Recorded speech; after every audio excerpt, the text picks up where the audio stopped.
শনিৰ মহাদশা আৰম্ভ হৈছে বহুকেইটা ৰাশিৰ ওপৰত আৰু শনিৰ যেহেতু মহাদশা আৰম্ভ হৈছে গতিকে বহুকেইটা ৰাশি আচলতে সাৱধান হোৱাটো বহুতেই বেছি গুৰুত্বপূৰ্ণ ইম্পৰ্টেণ্ট বুলি মই ভাবো কাৰণ বহুত বেছি আপোনাক আচলতে জীৱনত হয়তো এতিয়া দুখ কষ্ট দিব পাৰে হয়তো আপোনাৰ টকা বেছি খৰচ হ'ব পাৰে হাতলৈ ইমান বেছি মানি নাহিব পাৰে ইয়াৰ লগতে বহু আচলতে আপুনি সমস্যাৰ সন্মুখীন হ'ব পাৰে মুঠতে প্ৰায় তিনিটাকৈ ৰাশি সাৱধান হৈ যোৱাটো বহুতে বেছি গুৰুত্বপূৰ্ণ ইম্পৰ্টেণ্ট বুলি মই ভাবো আৰু সেইকেইটা ৰাশি কোনকেইটা হয় সেইটো আপোনালোকক জনোৱাৰ আগতে আপোনালোকে ভিডিঅ'টো লাইক কৰিব লগতে চেনেলটো ছাবস্ক্ৰাইব কৰি ল'বলৈ নাপাহৰিব আৰু আপোনালোকক জনাই দিব বিচাৰিম যে প্ৰায় তিনিটাকৈ ৰাশিৰ ওপৰত শনিৰ মহাদশা আৰম্ভ হৈছে যোৱা 29 মাৰ্চ তাৰিখৰ পৰা আৰু সেই ৰাশিকেইটা আপোনালোকক জনোৱাৰ আগতে আপোনালোকক মই জনাই দিব বিচাৰিম যে শনিৰ যেতিয়া বেয়া প্ৰভাৱ পৰে তেতিয়া আচলতে আপোনালোকে যিমান পাৰে শনিবাৰে হওক বা মঙ্গলবাৰে হওক প্ৰায় দুটাকৈ দিন শনিবাৰ আৰু মঙ্গলবাৰে আপোনালোকে হনুমান চালিচা পঢ়িব পাৰে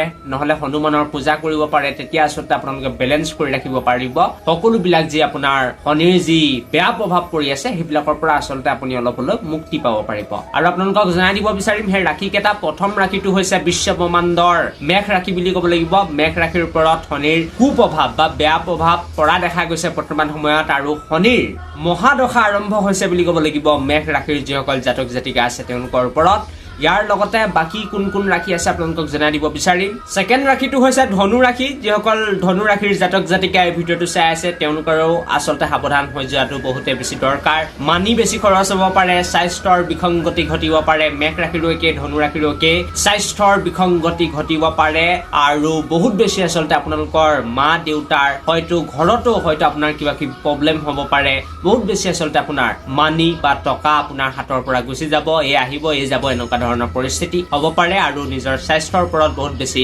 যত্ন লোৱাৰ প্ৰয়োজন আৰু মই ভাবো যে এই যি এতিয়া শনিৰ বেয়া প্ৰভাৱ পৰিছে এই সময়খিনিত আচলতে আপোনালোকে নিজকে বেলেন্স কৰিবলৈ হনুমানৰ নাম লওক তাৰ পাছতে 3 নম্বৰ ৰাশিটো হৈছে সিংহ ৰাশি আৰু সিংহ ৰাশিৰ ওপৰত আটাইতকৈ বেছি বেয়া প্ৰভাৱ পৰা আচলতে দেখা গৈছে আৰু সিংহ ৰাশিৰ যিসকল জাতক জাতিকা এই ভিডিঅ'টো চাই আছে তেওঁলোকৰ প্ৰথম কথাটো হৈছে মানি তাৰ পাছতে স্বাস্থ্যৰ বহুত বেছি বিসংগতি ঘটিব সংসাৰত প্ৰব্লেম হ'ব পাৰে